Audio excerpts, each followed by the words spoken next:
শফিক, এই শফিক, খামোশ। তোমাকে আমি অভিশাপ দিলাম, তুমি কখনোই প্রেম করতে পারবে না। তুই আবার ভুলভাল স্বপ্ন দেখছিস? আব্বা তুমি? হ্যাঁ, এতক্ষণ ধরে যে ঘুমাচ্ছিস। ডিউটিতে কখন যাবি? আজকে ডিউটি নাই। তাহলে আমার সাথে মাঠে চল। আমি মাঠে যেতে পারবো না। তা পারবি কেন? বাপের ধারে বসে বসে খেতে পারবি। লোকের ছেলে কত কাজ করে খাইছে, আর যত হয়েছে আমার ছেলে।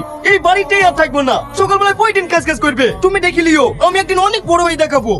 দিলা তো সকালবেলা উঠে ছেলেটাকে রাগিয়ে, তুমি না পারো বটে। শুধু তোমার আজকাল এই ছেলেটা যেরকম হয়েছে। ঠিক আছে, আমি খারাপ, তোমার ছেলে খারাপ, তুমি তো ভালো। এবার চুপ করো। শালা তুই গাড়ি থেকে বলতে গাড়িতে ছাড়। শালা এত কি কোন গাড়িতে ছাড়তে পারে না। যেই দিন এই গাড়িতে চললাম সেই দিন গাড়ি ঠেলে বাড়ি আসতে হয়। সবাই গাড়িতে চলি বাড়ি আসে আর আমাদের গাড়ি ঠেলে বাড়ি আসতে হয়। লে লে, আর কদিন ধাক্কা মার, তারপরে নিংজা লেবো। শালা তোর এই স্বপ্ন জীবনে পূরণ হবে না। ইস, তুমি এটাকে দেখলেই না আমি থাকতে পারিনি। এই বিশু, বল।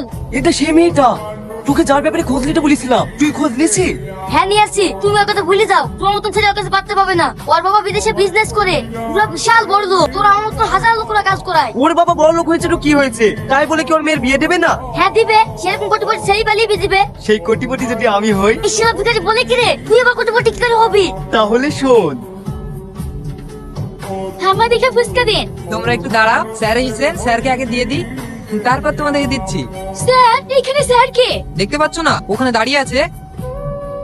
দেখি তো একটা ভিখারি লাগছে। ওইসব হবে না, আমাদেরকে আগে দেন। তুমি কাকে কি বলছো জানো? উনি হলেন সিঙ্গাপুরের সবথেকে বড় কোম্পানির মালিক, যার টাকা পয়সা কোনো শেষ নেই। আর তোমরা ওকে ভিখারি বলছো? কি? হ্যাঁ।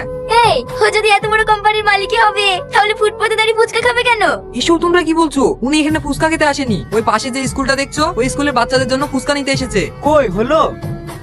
আপনাকে আমি বললাম আমার একটা স্টলে হবে না, 5-6টা স্টল লাগবে। আমার আবার এদিকে মিটিং এর টাইম হয়ে যাচ্ছে। তুমি এক কাজ করো, ওনাকে টাকাটা দিয়ে যাও, বাচ্চাগুলো এসে খেয়ে যাবে। Okay sir. আর হ্যাঁ, আমার তরফ থেকে ওনাকে কিছু টিপস দিয়ে দিও। Excuse me sir. হ্যাঁ বলুন। স্যার আমি না জানি আপনাকে অনেক কিছু বলে ফেলেছি, আপনি কিছু মনে করবেন না প্লিজ। না না, আমি কিছু মনে করিনি। হ্যালো, হ্যাঁ টাকা লাগবে সেটা আমি জানি। ওনাকে 15 কোটি টাকা দিয়ে দেন। আর ওখানে যে আমি গরিবদের বস্তি তৈরি করার জন্য টাকা দেবো বলেছিলাম, আমার লকার থেকে 20 কোটি টাকা বের করে ওনাদের দিয়ে দিন। এই কত বড় লোক রে। এরকম যদি আমার একটা বয়ফ্রেন্ড থাকতো তাহলে জীবনটা ধন্য হয়ে যেত। তুই তো বলছিস কেন? একেই আমার বয়ফ্রেন্ড বানাবো, তুই দেখ। সরি, কিছু মনে করবেন না, আমার কোম্পানি থেকে একটা ফোন এসেছিল। না না, কিছু মনে করিনি। আপনি তো খুব ব্যস্ত মানুষ, আপনি কিছু না মনে করলে একটা কথা বলবো। হ্যাঁ বলুন। আপনার ফোন নাম্বারটা পাওয়া যাবে? কেন? না মানে একটু। আচ্ছা ঠিক আছে, টোকেন।